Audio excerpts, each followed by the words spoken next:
নমস্কার বন্ধুরা, রুবিস কিচেন ব্লগসে সবাইকে স্বাগতম। আবারও চলে এসেছি আরেকটা নতুন রান্নার রেসিপি নিয়ে। আজকে রান্না করে দেখাবো না, আজকে কেকের রেসিপি দেখাবো। একদম সাদা কেক কিভাবে আমি বানিয়েছি সেটাই তোমাদের সাথে শেয়ার করছি। প্রথমে দেখো, আমি 1 কাপ সুজি নিয়ে নিয়েছি, আরও 1 কাপ ময়দা নিয়ে নিলাম, তার সাথে নিয়ে নিয়েছি একটা ডিম।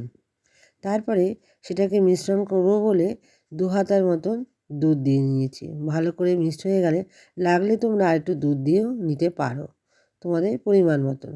তারপরে 1 কাপ তেল দিয়ে নিয়েছি, 1 কাপের একটু কম দিয়ে ভালো করে ঘুটিয়ে নিয়ে তারপরে একটু টক দই দিয়ে নিলাম। 1.5 চামচের মতন টক দই দিয়ে নিয়েছি। তারপরে সেটাকে ভালো করে মিশিয়ে নিয়ে একদম মিহির করে মিশিয়ে নিয়েছি। তারপরে কিছু ড্রাই ফ্রুট দিয়ে নিয়েছি। এখানে ড্রাই ফ্রুট আর টুটি ফুটি দুটো একসাথেই আমি মিক্স করেছি। টুটি ফুটি দিয়ে নিয়েছি, আর ড্রাই ফ্রুটের মধ্যে আছে কাজু, কিশমিশ আর আমন্ড বাদাম দিয়ে নিয়ে ভালো করে মিক্সড করে দিয়ে নিলাম বেকিং সোডা, বেকিং পাউডার। তারপর দিয়ে নিলাম কাস্টার্ড পাউডার। এখানে কাস্টার্ড পাউডারটা আমি 1.5 চামচের মতন দেবো। একটু প্যাকেট শুধুই দিয়ে দিলাম, যেহেতু 1.5 চামচের মতন প্যাকেটে ছিল। দিয়ে ভালো করে মিশ্রণটা মিশিয়ে নিয়ে 1 বাটির মতন চিনি দিয়ে নেবো। তোমরা এখানে চিনির গুঁড়ো ব্যবহার করতে পারো, এখানে আমি আস্ত চিনি দিয়ে নিয়েছি। তারপরে দিয়ে নিলাম যে আমল দুধ, 1/2 বাটির মতন আমল দুধও দিয়ে নিয়েছি। দিয়ে ভালো করে মিশ্রণটা মিশিয়ে নিয়েছি যাতে একদম মিহি হয়ে যায় একদম। আর ঘুটনটা এক লেভেলে ঘুরতে হবে, উলট পালট করে ঘুটলে হবে না। দেখো, আমি সুন্দর এক লেভেলে ঘুটিয়ে নিয়ে মিশ্রণটা 30 মিনিটের জন্য আমি ঢেকে রেখে দেবো। 30 মিনিট পর দেখো আমি আবারও ফিরে এসেছি, একটা বাটি নিয়েছি। তোমরা চাইলে তোমাদের কেকের পাত্রটাও নিয়ে নিতে পারো। আমি আমাদের ঘরে এরকম বাটি ছিল সিলভারে, সেটা নিয়ে তারপর কাগজটা গোল করে কেটে তেল মাখিয়ে বা বাটারও মাখিয়ে নিতে পারো। আমি তেল এখানে ব্যবহার করেছি, রিফাইন তেল দিয়ে এবার আমি যে মিশ্রণটা বানিয়েছিলাম কেকের ব্যাটারটা সেটা আমি দিয়ে নেব। আর মাঝে মাঝে একটু বাটিটা একটু ঝাঁকিয়ে নেব যাতে ভেতরে কোনো হাওয়া না ঢুকে যায়। এভাবে করে নিয়ে আর উপর দিয়ে একটু টুটি ফুটি দিয়ে নেব।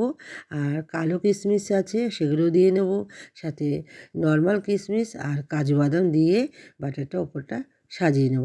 এরপরে আমি সাজানো হয়ে গেলে প্রেশার কুকারে বসিয়ে দেবো। প্রেশার কুকারের মধ্যে একটা স্ট্যান্ড দিয়ে নেব, তারপরে বাটিটা বসিয়ে নেব। আর তার আগে প্রেশার কুকারটা একটু আমি গরম করে নিয়েছিলাম, আর সিটি ছাড়া আমি এই কেকটা বানিয়ে নেব।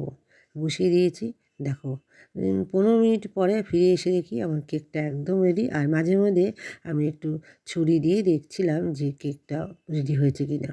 এখন আমি উলট করে চাকু দিয়ে চারদিকে কেটে নিয়ে একটা থালার মধ্যে নামিয়ে নেব।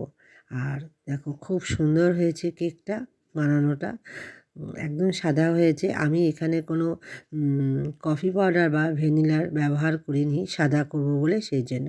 আরেকদিন তোমাদের আমি অন্যরকম করে কেক বানিয়ে দেখাবো। চলো, কেমন হয়েছে অবশ্যই কিন্তু কমেন্ট করে জানাবে।